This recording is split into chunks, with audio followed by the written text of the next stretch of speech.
Hablaremos hoy de Fanny Osborne, la musa de Robert Louis Stevenson, extraordinario escritor que es amigo de este programa, pero más que nada hablaremos de su musa, porque aquí en este ciclo nos gusta creer que los autores necesitan de una musa, que a veces la mujer indicada, la mujer amada, puede no darle las rimas adecuadas, pero sí insuflar en su alma el estado de ánimo más adecuado para encontrar esas mismas rimas.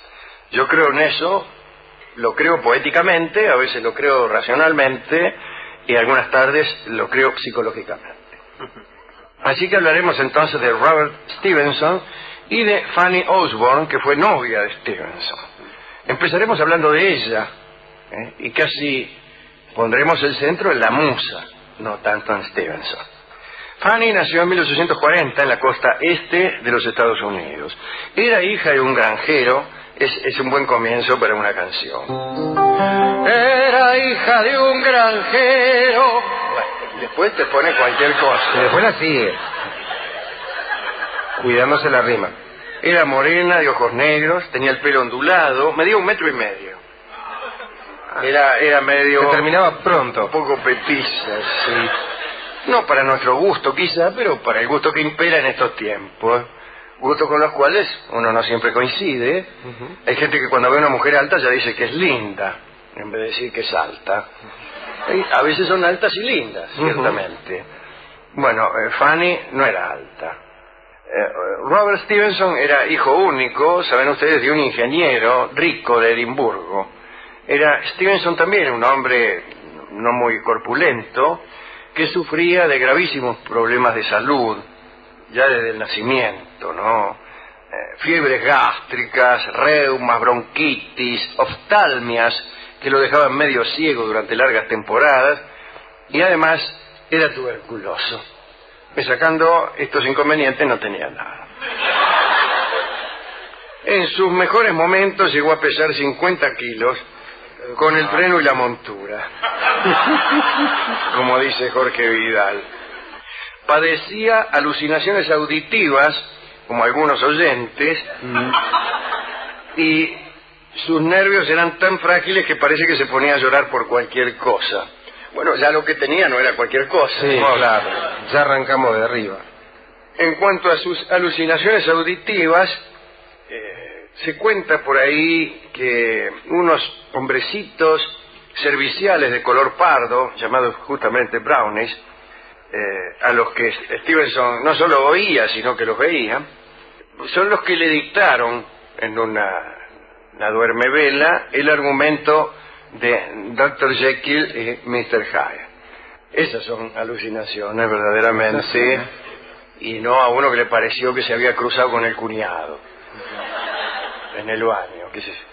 Parece que cuando Robert soñaba o se mantenía somnoliento, los brownies le sugerían temas fantásticos. En cuanto a Fanny, parece que era una mujer extraña. Se había casado a los 16 años con un tipo llamado Sam Osborne.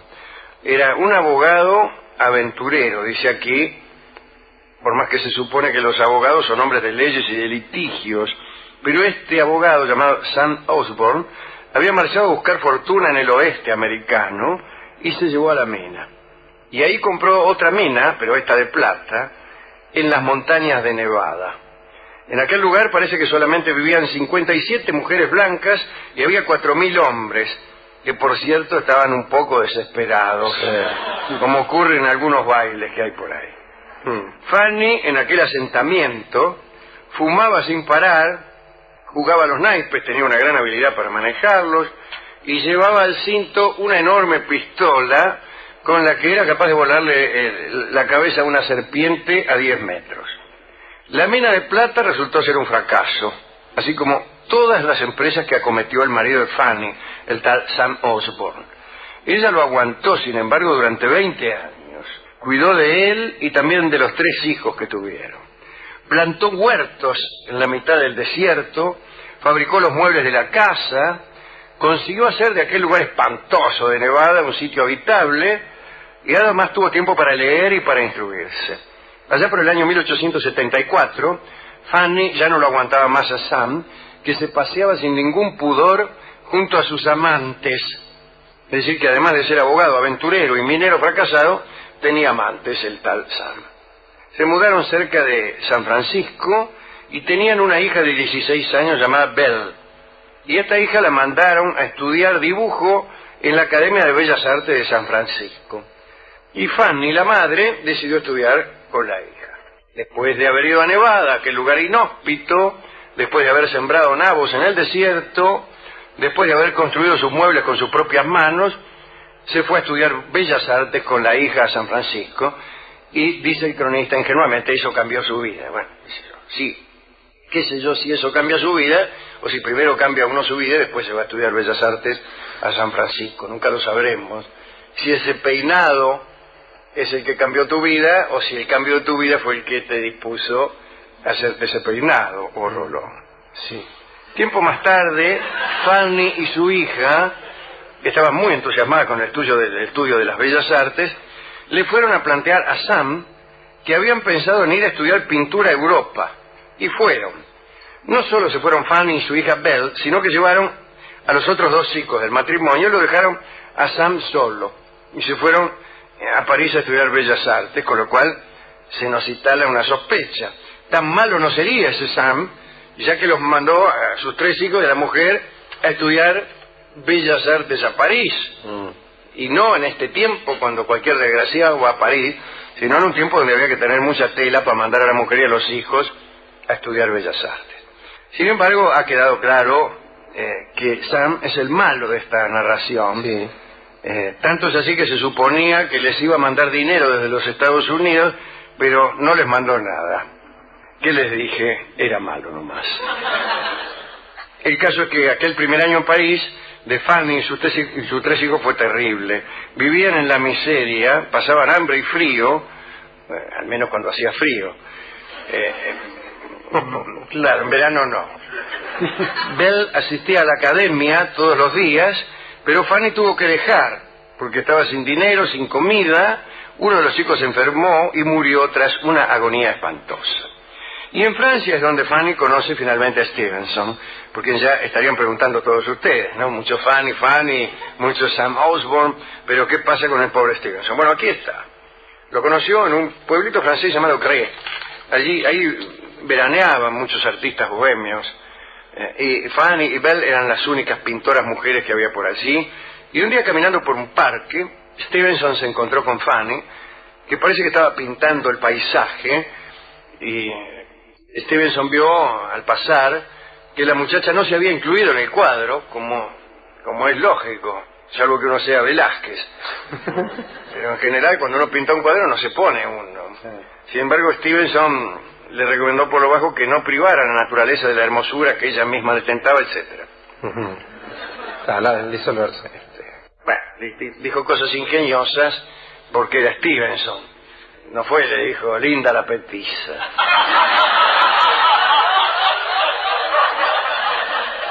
Y después de todo es lo mismo. Sí. El caso es que Stevenson se enamoró al instante, pero a Fanny le llevó unos cuantos meses enamorarse de él. Ella tenía 36 años y él tenía 25, pero no tenía buen aspecto, ¿no? Estaba muy flaco, parecía un tipo raro, pero cuando se ponía a hablar, ahí más o menos cambiaba la situación. Volvieron a encontrarse al verano siguiente y se hicieron amantes. Vamos a... Sí. En los comienzos del romance, Stevenson escribió un ensayo titulado Del nacimiento del amor, justamente porque había sentido nacer en él el amor. No parece una buena política para el ensayista, ¿no? Escribir justamente sobre lo que le acaba de suceder. Hay que decir que Fanny sabía que su relación con Stevenson era una locura. Él tenía 11 años menos que ella, estaba muy enfermo, no tenía plata. Era hijo de una familia acaudalada, pero tenían corto de víveres. Ella tenía 2 hijos que mantener aún, y además Sam le había mandado un ultimátum. Sam Osborne, el marido. Volvé o se arma. Y Fanny optó por lo que podríamos llamar sensatez, ¿no? Y volvió con su marido. Volvió en agosto de 1878. Pero en julio de 1879, desesperada, le mandó un telegrama a Stevenson. Cuando Stevenson recibió el telegrama, tenía 27 años y según dice parecía un tipo de 60. Estaba destruido por su pésima salud, pero a pesar de todo decidió viajar a los Estados Unidos para ir a buscar a su amada. Claro, no tenía un mango para viajar y el padre no le dio, y además le prohibió que fuera, y lo desheredó.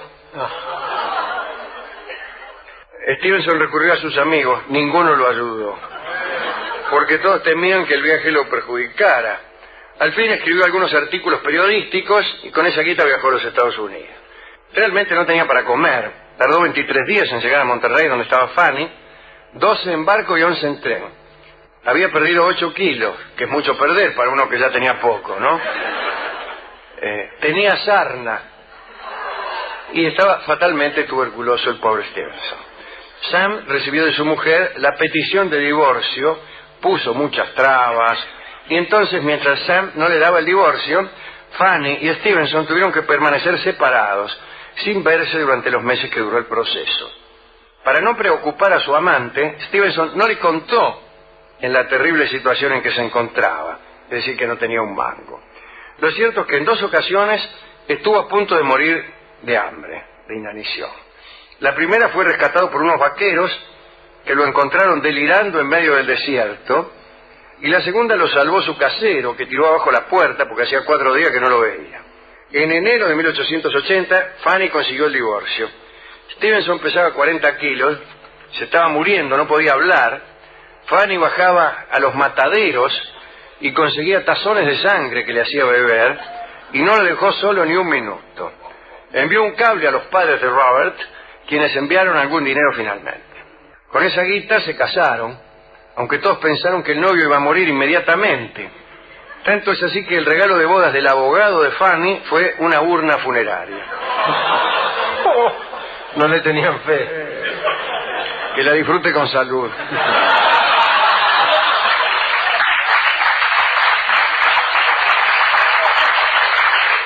Al final se fueron a Europa, y de esta época, de esta primera época en Europa, data el odio que todos sintieron por Fanny, porque ella era una enfermera muy celosa y obligaba a los visitantes de Stevenson a mostrar sus pañuelos, no dejaba pasar a nadie que estuviera atacado por el más mínimo resfrío, y pese a estar en ese estado, Stevenson escribió, por esos tiempos, La Isla del Tesoro y la obra ya mentada, El extraño caso del Dr. Jekyll y Mr. Hyde. Y los libros tuvieron un enorme éxito y lo consagraron enseguida como uno de los escritores más famosos del mundo. Fanny parece que había criticado la primera versión del Dr. Jekyll. Le dijo a Stevenson que era una obra carente de profundidad alegórica, y fue ella quien le sugirió que reforzara la dualidad del personaje. Stevenson primero se enojó, tiró la novela al fuego, después la escribió de nuevo, esta vez siguiendo los consejos literarios de Fanny. Borges dice que esta, que finalmente parece una novela policial, debió tener, cuando salió, un efecto que ha perdido ya. Sí, claro. Y que es el siguiente: el hecho de que los dos tipos son el mismo no se sabe en el libro, hasta por la mitad. No sé si hasta el final, pero sí por la mitad, ¿no? Eso debió tener un efecto de sorpresa formidable en los lectores. ¿Cómo, amiga? Eran el mismo tipo. Ahora uno empieza a leerlo sabiendo ya que... Y Borges decía también que la película tenía ese defecto, que enseguida sabías que era el mismo tipo, y lo sabías porque era el mismo actor. Porque era Spencer Tracy, ¿no? Un poco más despeinado. Y él decía que el director tendría que haber puesto a 2 actores distintos para hacer uno a Mr. Hyde y otro a Jekyll. Bueno, cuando terminaron el libro y ganaron algún mango, Fanny alquiló una goleta, una embarcación, ¿no? Decidió viajar por las mares del sur, y Stevenson estaba tan enfermo que cuando subió a la nave, el capitán creyó que no aguantaría vivo ni una semana. Pero el barco y el calor tropical hicieron milagros. A Stevenson se le fueron las hemorragias. Visitaron las Islas Marquesas, las Islas Gilbert, trataron con el rey Calaqui de Hawái y con el cacique Tembinoc, cuyos guerreros parece que anclaban sus canoas con máquinas de coser Singer. Bueno, navegaron por muchísimos archipiélagos remotos, cada tanto iban a Australia, iban a Sydney, y parece que allí a Stevenson le volvían las hemorragias. Entonces comprendieron que lo suyo estaba en los archipiélagos y decidieron no volver a Europa. Hay que hacer la aclaración de que Sydney no queda en Europa, pero parece que ellos creían que sí. Así fue como compraron 130 hectáreas de selva en Samoa, que en aquel tiempo estaban baratísimas. Haber comprado, Mactas, 130 hectáreas de selva en Samoa, hoy seríamos ricos los 5. Exactamente. Usted, Rolón, yo, Fanny y Stevenson. Fanny limpió el terreno, levantó una casa, construyó una canalización que los abastecía de agua corriente, y aquel paraíso fue llamado Bailima. Sin embargo, cuando terminó las tareas, Fanny cayó en una crisis mental. Se puso medio loca de tanto esfuerzo. Ya para entonces Stevenson no la consultaba literariamente, claro, si estaba loca. El escritor había hecho suya la causa de los independentistas de Samoa, empezó a publicar en The Times terribles cartas de denuncia al imperialismo americano y británico. Esa postura era compartida por Fanny, pero ella temía que descuidara su talento literario el hombre, y entonces Robert empezó a tratarla de campesina ignorante. Y Fanny enloqueció. Imagínense, a mí cuando me tratan de campesino ignorante, enloquezco, especialmente si quien lo hace es Robert Stevenson y si estamos en la isla de Samoa. Bueno, Fanny enloqueció, no comía, no se movía, no hablaba. ¿Será locura o...? Stevenson se aterró, se dio cuenta del asunto. Bueno, cualquiera se da cuenta de que la mujer que vive con uno no come, no se mueve y no habla. Sí, no hay que ser Stevenson. Claro. La cuidó entonces con paciencia y ella volvió a cierta normalidad. Los últimos tiempos de su convivencia tuvieron que ver con la guerra de los indígenas. Los samoanos que llamaban a Stevenson Tusitala, que quiere decir el que cuenta historias. Tusitala quiere decir el que cuenta historias. No debe querer decir eso, pero le habrán hecho creer a él. Sí, quería lindo. Tusitala debía querer decir, qué sé yo, Leguizamo, porque era muy pequeño este. Bueno, los samoanos fueron derrotados por los ingleses y los jefes fueron encerrados en una prisión de un lugar llamado Apia. Stevenson y Fanny les llevaban comida y les daban asistencia médica. Cuando fueron liberados, un año más tarde, los nativos que se habían opuesto al imperialismo británico construyeron como regalo al escritor un camino a través de la selva hasta Bailima, la residencia, que fue terminado en octubre de 1894, y a ese camino le llamaron Ruta de la Gratitud. Un mes y medio más tarde, Stevenson se levantó temprano y se pasó toda la mañana escribiendo. De repente, dio un grito, se llevó las manos a la cabeza, se desplomó sobre el suelo y murió una hora después. Tenía 44 años, fue enterrado por sus queridos samoanos en lo alto de un monte que había por ahí, y para llegar hasta allí los nativos tuvieron que trabajar toda la noche abriendo un camino a machetazo limpio. Qué ocurrencia, ¿no? La tumba solo dice Tusitala, el que cuenta historias o Leguizamo. Años después, en 1915, enterraron allí la ceniza de Fanny, es decir, tuvieron la precaución de esperar a que muriese. Sí. Y esta es la historia de Fanny Osborne, la musa, nada menos, que de Robert Louis Stevenson. ¿Quiere leer algo de Stevenson? Léase La Isla del Tesoro, léase Jekyll and Hyde, o léase El Señor de Ballantrae. ¿Nunca vieron la película esa? Son dos hermanos que se tienen mucha bronca, que uno es malo y el otro bueno. Bueno, ese lo escribió Stevenson también. Y escribió cuentos y ensayos. El Club de los Suicidas es un cuento estupendo. ¿Cómo se llamaba ese, el demonio de la botella? ¿Cuál? El diablo en la botella también. Es un cuentazo. Bueno. No es raro, ¿no, Alejandro? Que digo, a un hombre con la salud que él tenía, con la debilidad que él tenía, hubiera pensado en una historia de cómo uno podía hacerse más fuerte, más... Digamos, yo estoy pensando en este Dr. Jekyll y Mr. Hyde, ¿no? O sea, encontrar un aspecto más masculino, más fuerte y más sano, digamos, aunque él lo trabajó muy bien por el lado de... Se le fue a la locura, en realidad, el fuerte. Sí, claro. Pero digo, se ve que... A mí me parece que esa es una novela, que es una idea estupenda. La idea es extraordinaria, sí. Muy... Bueno, también escrita. ¿Será cierto que se la dictaron los Brownies? No, para mí no. No, está un poco loco el hombre. Pero déjeme dedicar esto a los vaqueros que lo encontraron en el camino y lo salvaron. En el desierto, sí. En el desierto. O a los samoanos. A los samoanos sobre todo porque nos gusta la gente agradecida. Porque soy agradecido, pobre gallo Batará. Sí, y teniendo en cuenta el lío que Sam hizo para poder dejar libre a su mujer, aquellos que dejan irse fácilmente a las personas que ya no los aman. Ah, está muy bien. Es terrible para quien no ama estar encerrado en el capricho o en la angustia. Por eso el que ama verdaderamente siempre tiende puente de plata al enemigo que huye y a la mujer que lo quiere dejar. Me encanta. Muchas veces se van juntos.